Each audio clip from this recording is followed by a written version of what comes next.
नमस्कार दोस्तों। तो डंकापति ट्रंप का नया डिसीजन सामने आ चुका है और अभी आपको देखो सुप्रीम कोर्ट का डिसीजन आया टैरिफ्स के ऊपर। इतना बवाल चल रहा है टैरिफ्स को लेकर के, रेसिप्रोकल टैरिफ्स को लेकर के। अब यहाँ पर ये सारी चीज़ों से मूव करके आगे ट्रंप को कहाँ तक एक अच्छे रिश्ते बनाने के लिए देखना चाहिए था, लेकिन डंकापति आदमी है भाई, डंकापति ट्रंप नया डिसीजन लिया और उसने पूरे सोलर मार्केट को हिला करके रख दिया है। तो भारत, इंडोनेशिया और लाओस की जो कंपनीज़ हैं उनके ऊपर फ्रेश टैरिफ्स यहाँ पर लगा दिए गए हैं। वो कंपनीज़ जो यूएस के अंदर एक ठीक ठाक अच्छा खासा, मतलब इन तीनों देशों की कंपनीज़ का अगर टोटल बिजनेस देखें तो लगभग $4.5 बिलियन का मतलब बिजनेस करती थी ये कंपनीज अब सोलर पैनल्स और सोलर सेल्स में यूएस के अंदर, और पूरे यूएस का सोलर जो मार्केट है उसको चला रही थी एक तरीके से ये कंपनीज। उनके ऊपर ये फ्रेश टैरिफ्स लगा दिए हैं। और रीज़न क्या है? बहुत सिंपल सा रीज़न है कि भाई जो यूएस की जो सोलर कंपनीज हैं वो कंपटीशन से बाहर हो जाती हैं, क्योंकि इन देशों की जो गवर्नमेंट्स हैं वो काफ़ी ज़्यादा इन देशों की कंपनीज को सब्सिडाइज करती, सपोर्ट करती हैं, और यूएस की कंपनीज वो बराबरी में नहीं कर पा रही। इसलिए हम ये ड्यूटी इनके ऊपर लगा रहे हैं, हम ये टैरिफ्स इनके ऊपर लगा रहे हैं ताकि इनका प्रोडक्ट महंगा हो जाए और यूएस कंपनीज फिर इनसे कॉम्पीट कर पाएँ, और मतलब कॉम्पीट क्या कर पाएँ, एक तरीके से पूरे यूएस मार्केट को डोमिनेट कर पाएँ। अगर आप जा करके यूएस का मार्केट देखोगे, अभी हम इसके ऊपर चर्चा भी करेंगे, तो कोई ऐसा नहीं कि यूएस कंपनीज डोमिनेट कर रही हैं, यूएस कंपनीज वहाँ पर सोलर में कुछ कर रही है। ये सब खेल है, सब पूरा खेल जो है वो साउथ कोरिया का खेला हुआ खेल है। पूरा इसको डिटेल में समझने की कोशिश करते हैं। वीडियो में आगे जाने से पहले एक बड़ी अनाउंसमेंट है यहाँ पर अनअकैडमी टीम की तरफ से कि अगर आप यूपीएससी सीएससी की प्रिपरेशन कर रहे हैं तो अनअकैडमी आपके लिए वन स्टॉप सॉल्यूशन है। अनअकैडमी में आप ये यूपीएससी सीएससी की प्रिपरेशन बिल्कुल फ्री ऑफ कॉस्ट कर सकते हो। तो आज मैंने अभी सेशन लिया है, 12 बजे हमारा सेशन था, आई थिंक आप जुड़े भी थे उसमें, और वो सेशन बहुत शानदार गया। आर्टिकल 13 एंड 14 को हमने बड़ा ही डिटेल में डिस्कस किया है वहाँ पर, जो आपको लिंक यहाँ पर डिस्क्रिप्शन में मिल जाएगा, उस पर जा करके आप देख सकते हो। और हर दिन ट्यूसडे, थर्सडे और सैटरडे को लाइव 6 बजे मैं आता हूँ यूपीएससी मंजिल बाय अनअकैडमी चैनल पर, और वहाँ पर हम इंडियन पॉलिटी की पूरी सीरीज़ को वहाँ पर कंप्लीट कर रहे हैं। फ्री ऑफ कॉस्ट आप इसको कर सकते हो। लिंक इसका डिस्क्रिप्शन में आपको मिल जाएगा, उस पर क्लिक करके आप इस चैनल को ज्वाइन कर सकते हैं, सब्सक्राइब कर सकते हैं, और मेरे लाइव सेशन में जरूर जुड़िए। Now coming back to the topic, तो डंकापति ने अनाउंसमेंट करी, कॉमर्स डिपार्टमेंट ने अनाउंस करी कि भाई हम काउंटर वेलिंग ड्यूटीज़ लगाएंगे सोलर सेल्स और पैनल्स के ऊपर, उन सोलर सेल्स और पैनल्स के ऊपर या उन कंपनीज़ के ऊपर जो भारत की हैं, इंडोनेशिया की और लाओस की हैं। और ये हम इसलिए कर रहे हैं बिकॉज उस पर्टिकुलर इन तीनों देशों की गवर्नमेंट्स जो हैं, यानी कि इंडिया, इंडोनेशिया और लाओस की जो गवर्नमेंट्स हैं वो इन कंपनीज़ को बहुत ज़्यादा सब्सिडी देती हैं। अब क्या होता है कि सब्सिडी जो दी जाती है वो सब्सिडी से इनके जो प्रोडक्ट्स हैं, जो मैन्युफैक्चरिंग है वो बहुत सस्ती हो जाती है। अब वो जब सस्ती होती है और वो प्रोडक्ट्स जब यूएस पहुंचते हैं तो यूएस की कंपनीज जो है वो उनसे कॉम्पीट नहीं कर पाती हैं, और इसीलिए हम चाहते हैं कि ये लोग पूरे मार्केट को डोमिनेट ना करें बल्कि यूएस कंपनीज मार्केट को डोमिनेट करें। हम डोमेस्टिक मैन्युफैक्चरिंग के ऊपर ज़्यादा फोकस करना चाहते हैं, इसीलिए हम इनके ऊपर टैरिफ्स लगा रहे हैं ताकि इन कंपनीज के जो प्रोडक्ट्स हैं वो महंगे हो जाएं और यूएस कंपनीज के जो प्रोडक्ट्स हैं वो इसमें कॉम्पीट कर पाएं। अब आप सोचिए कि ये तो एक बहुत ही वाहियात डिसीजन है। मतलब कहाँ तक आपको, what is stopping you to give subsidies to your companies? जो कंपनीज आपके देश में हैं और वो वहाँ मैन्युफैक्चरिंग कर रही हैं, तो आप भी जैसे बाकी देशों की गवर्नमेंट, और सिर्फ बात यहीं तक आके टिकती नहीं है, सिर्फ भारत, लाओस और इंडोनेशिया की बात नहीं है, हर एशियन कंपनीज को यहाँ पर टारगेट करने की कोशिश है। आप वियतनाम को देख लीजिए, आप थाईलैंड को देख लीजिए, उनको भी टारगेट करने की कोशिश है। उसके बारे में भी डोनाल्ड ट्रंप कई बार बोल चुके हैं। तो भाई जब बाकी के देश, एशियन देश यहाँ पर, हमारे यहाँ पर लेबर इंटेंसिव कंट्रीज़ हैं, लेबर सस्ता मिलता है, फैक्ट्रीज लगाना आसान होता है, गवर्नमेंट जो है सब्सिडी दे रही है, अगर हमारे लिए इतना आसान है तो आप भी अपने यहाँ पर ट्रेड को आसान बना ले, आप भी ये सब्सिडीज दे दें। बट प्रॉब्लम यही है कि बिकॉज जो इंटेंशन है वो डिफरेंट है। वो इंटेंशन है कि इन देशों की जो इकॉनमी है, इन देशों की जो कंपनीज है उनको रोका जाए और इससे हमारा देश समृद्ध हो जाए, ये एक पूरी इनकी सोच है। हालांकि ऐसा होना चाहिए था कि मिल करके कंपटीशन करिए, आप भी सब्सिडी दीजिए, आप भी बराबरी पर लाइए, लेकिन वो चीज़ यहाँ पर नहीं है। जो चीज़ आप चाइना के केस में देखते हो, देखो चाइना ने बहुत स्मार्टली क्या किया, चाइना ने इलेक्ट्रिक मार्केट में जब इलॉन मस्क टेस्ला लेकर के वहाँ पहुँचा, उसने इलॉन मस्क को हेल्प किया, उसने इलॉन मस्क को अपना सेटअप करने दिया, पूरा प्लांट वांट सब कुछ करने दिया। फिर इलॉन मस्क भागा क्यों चाइना से? एक्चुअल में इलॉन मस्क के पैरेलल चाइना ने अपनी एक और कंपनी खड़ी की। इलॉन मस्क के ऊपर टैरिफ वैरिफ नहीं लगाया, उसने BYD को खड़ा किया, BYD को सपोर्ट किया कि भाई देखो कैसे ये मार्केट कैप्चर कर रहा है, and you learn it and you go and you capture the market. और BYD ने किया। आप देखिए BYD की गाड़ियाँ, आप देखिए BYD का रेट कितने सस्ते रेट पर आ जाती है।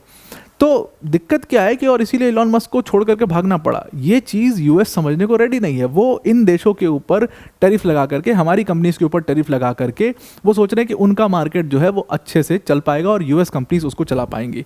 अब यहाँ पर जो डिसीजन है जो ट्रेड ऑफिशियल्स ने लिया है, ये एक्चुअल में इसका पूरा ऑब्जेक्टिव है कि वो डोमेस्टिक सोलर फैक्ट्रीज जो हैं, जो यूएस के ओनर्स हैं, जो वो कंपनीज हैं, उनको अच्छा सपोर्ट मिल सके। उनके लिए गवर्नमेंट सब्सिडी तो नहीं दे सकता, तो उसके लिए उन्होंने दूसरे कंट्रीज़ के ऊपर टैरिफ लगा दिया। ये पूरा एकदम इसका वो था, ताकि अमेरिकन प्रोडक्ट्स जो हैं वो कॉम्पिटिटिव रेट पर बिक सकें। अभी क्या होता था कि क्योंकि गवर्नमेंट सब्सिडी इतनी हो जाती थी कि अमेरिकन प्रोडक्ट्स जो हैं वो बिल्कुल मार्केट के बाहर हो जाते थे। American solar panel, solar cells बहुत महंगे पड़ जाते थे, और एशियन जितने देश हैं उनकी यहाँ पर ये चीज़ बहुत सस्ती मैन्युफैक्चर होती है, तो वो सस्ती यूएस में जाकर के बिकती भी है, और इसी से एक्चुअल में दिक्कत था। तो Asian products, Asian solar cells, Asian solar panels जब यूएस पहुँचते हैं और सस्ते में बिकते हैं, एक्चुअल में प्रॉब्लम इसी से था, इसीलिए ड्यूटीज़ इनके ऊपर लगाई गई। और सबसे बड़ी बात ये थी कि क्या है कि देखिए इसमें चाइना का बहुत बड़ा रोल आ जाता है। मोस्टली जो चाइनीज़ कंपनीज़ हैं, ज़्यादातर कंपनीज जो अब लाओस की कंपनीज़ देखो, वियतनाम की कंपनीज़ को देखो, या इंडोनेशिया की कंपनीज़ को देखो, ज़्यादातर उसमें इन्वेस्टमेंट चाइनीज़ कंपनीज़ का है। जितना भी रॉ प्रोडक्ट्स, रॉ मटेरियल्स लेती हैं वो चाइना से लेती हैं, क्योंकि चाइना का रॉ मटेरियल सस्ता है, चाइना के मटेरियल सस्ते होते हैं, फिर उससे जो प्रोडक्ट बनता है वो भी सस्ता बनता है। तो चाइनीज़ कंपनीज़ को इससे बहुत फ़ायदा हो रहा था, वो डोमिनेट करते हैं। एक्चुअल में सोलर सेल्स और सोलर पैनल्स मार्केट को चाइनीज़ कंपनीज़ डोमिनेट करती हैं। बहुत सारी जो रॉ मटेरियल्स वहाँ पर बनते हैं वो इसमें यूज़ होते हैं। तो इसीलिए चाइनीज़ कंपनीज़ को भी एक हिट देना था, और इसीलिए ये सारी चीज़ें की गई हैं। अब इसमें अगर आप रेट्स देखोगे तो भारत की जो कंपनी है उसके ऊपर 125.87% इंपोर्ट, उसके बाद ड्यूटी 104.38% ड्यूटी जो है वो इंडोनेशिया के प्रोडक्ट के ऊपर, और 80.67% की जो इंपोर्ट ड्यूटी है वो लाओस की कंपनीज के ऊपर यहाँ पर कॉमर्स डिपार्टमेंट ने लगा दिया है। इससे पूरे सोलर एनर्जी मार्केट को, सोलर सेल्स और सोलर पैनल मार्केट को, जो लोग यूएस में डील करते तो उनको बहुत बड़ा हिट मिलेगा। एक्चुअल में अगर आप वॉल्यूम देखिए, वॉल्यूम इतनी बड़ी है कि इट विल बी फेल्ट। ये टोटल अगर आप इन 3 देशों का सोलर पैनल्स का इंपोर्ट देखो यूएस के अंदर, तो वो $4.5 बिलियन हो जाता है। अकेले ये 3 देश जो हैं वो $4.5 बिलियन सोलर इंपोर्ट करते हैं। मतलब ये इतना बड़ा वॉल्यूम है इस पूरे ट्रेड का।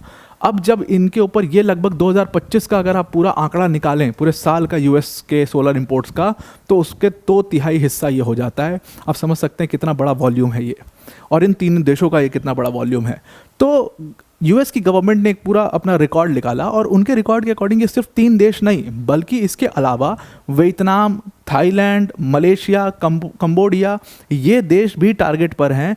और इनकी वजह से भी जो वहाँ का यूएस का मार्केट, सोलर मार्केट है, वो पूरी तरीके से एशियन कंपनीज जो है वो इन देशों की भी डोमिनेट करते हैं, और यूएस कंपनीज के लिए एक बहुत बड़ा चैलेंज बनता है।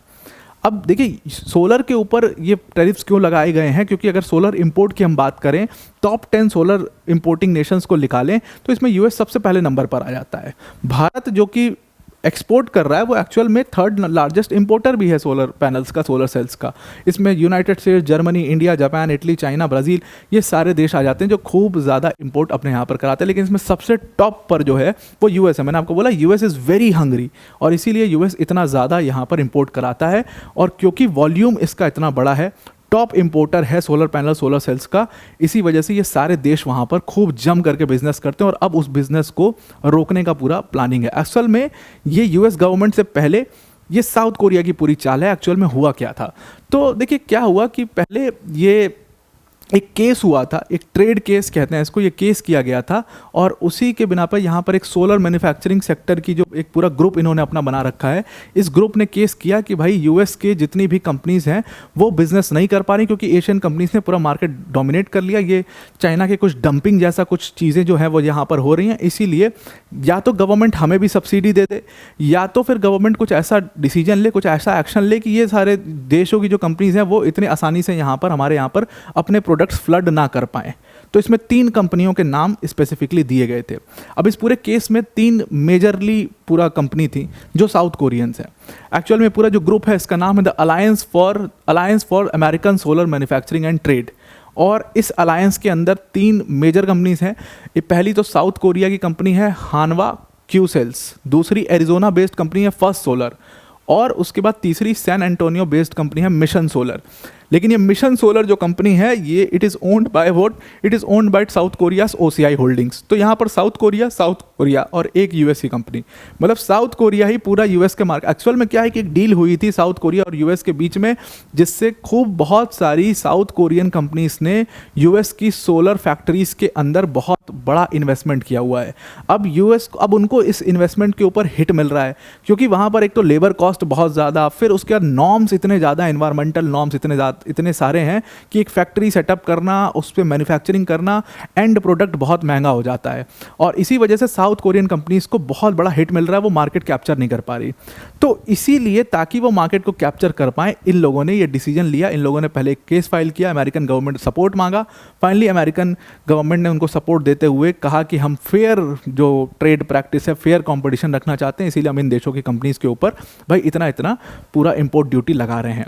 अगर आप कॉमर्स डिपार्टमेंट की बात सुनिए तो बात महावाहियात, मतलब इनका कहना है कि जो बिलियंस ऑफ डॉलर्स इन्वेस्ट किए गए हैं, जो हमारे फॉरेन इन्वेस्टर्स द्वारा इतने बिलियंस ऑफ डॉलर्स हमने इन्वेस्ट किए हैं, इससे हम डोमेस्टिक कैपेसिटी को इंक्रीज़ करना चाहते हैं, इससे हमारे देश में गुड पेइंग जॉब्स भी क्रिएट होंगी। लेकिन क्योंकि बाहर की कंपनीज आकर के पूरा मार्केट कैप्चर कर ले रही हैं और अनफेयर ट्रेड हो रहा है, इस वजह से हमारा मार्केट डिस्टॉर्ट हो रहा है। इसी वजह से हमने ये ड्यूटीज़ इनके ऊपर लगा दिया है। इसमें सबसे बड़ा हिट जो है वो मुंद्रा सोलर को हुआ है। मुंद्रा सोलर जो कि इंडिया की कंपनी है, 125.87% का ड्यूटी, इंपोर्ट ड्यूटी उनके ऊपर लगा है। प्लस इसके साथ 143.3% का PT ब्लू स्काई सोलर के ऊपर लगा है। 85.99% का PT REC सोलर एनर्जी के ऊपर लगा है, जो कि इंडोनेशिया की कंपनी है। और 80.67 सोलर स्पेस टेक्नोलॉजी के ऊपर लगा है, जो कि लाओस की कंपनी है। यानी कि ये सारी कंपनीज जो हैं वो technically they are out of the market of US। अब अनलेस और अनटिल वो अपने यहाँ पर कुछ बहुत बड़ा नहीं कर देती हैं, दे आर टेक्निकली एकदम आउट ऑफ द मार्केट। हालांकि डिटेल्स अभी इस पूरे फ्रेश टैरिफ्स के ऊपर आना बाकी है, लेकिन जितने भी एक्सपर्ट्स हैं उन्होंने कहा, और जो ये कंपनीज़ हैं जो कि ज़्यादातर चाइना में बेस्ड हैं, उनसे जब स्टेटमेंट्स लिए गए उन्होंने यही कहा कि ये एक बहुत ही डिसअपॉइंटिंग बात है और ज़बरदस्ती ट्रेड से एशियन कंपनीज़ को बाहर, US से एशियन कंपनीज़ को बाहर करने का ये पूरा एक प्लान है जो बार बार किया जा रहा है। तो अब आपको ये पूरा आर्टिकल समझ में आ गया होगा। आज के लिए इतना ही। Thank you and have a nice day.